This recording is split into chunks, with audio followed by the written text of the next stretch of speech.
Tout d'abord, je tiens à remercier chaleureusement les membres du jury des prix scientifiques de l'Harmattan pour avoir distingué mon travail. Il y a un peu plus d'un an, j'ai soutenu ma thèse d'histoire impériale à Nanterre, libanais et syrien dans l'Empire, en AOF, des années 1880 aux années 1960.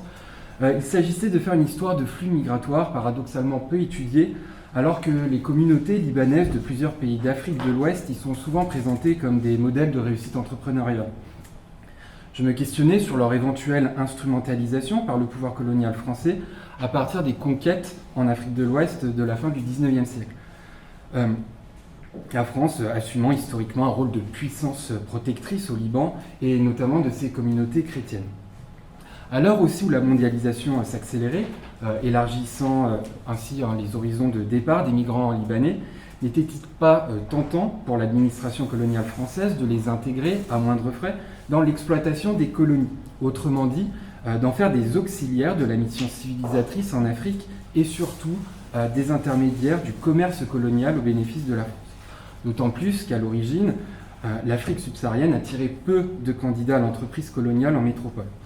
Ces migrations apparaissaient aussi comme une conséquence logique d'un empire français qui rassemblait autour de son centre des territoires variés. Donc mes recherches m'ont conduit à affirmer en partie ces premières hypothèses. Tout au long de la période coloniale, des intérêts impériaux, voire globaux, ont fini par s'imposer sur des projets d'encadrement de l'immigration libanaise en AOF, tandis que les Libanais s'imposaient comme des acteurs bien établis des économies et des sociétés locales, tout en évoluant dans un espace transnational.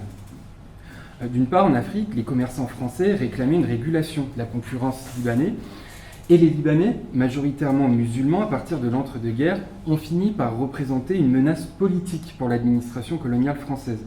En effet, les Libanais d'Afrique maintenaient des liens politiques et culturels forts avec leur pays d'origine et ont ainsi été accusés de vouloir importer en AOF des idéologies contestataires de l'impérialisme français, alors très actives dans le monde arabo-musulman, de plus en plus conscient de lui-même et de plus en plus solidaire du Maghreb jusqu'au Moyen-Orient.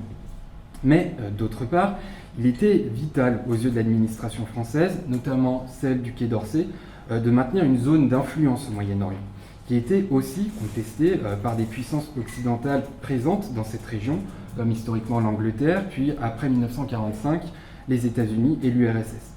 Ainsi, donc, le bon accueil réservé aux Libanais d'AOF, eux-mêmes divisés sur ces questions nationales et géopolitiques, servait donc à construire une image favorable de la France.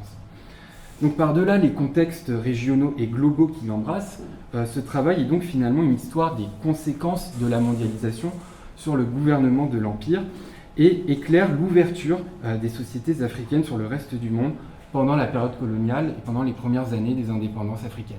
Je vous remercie pour votre attention.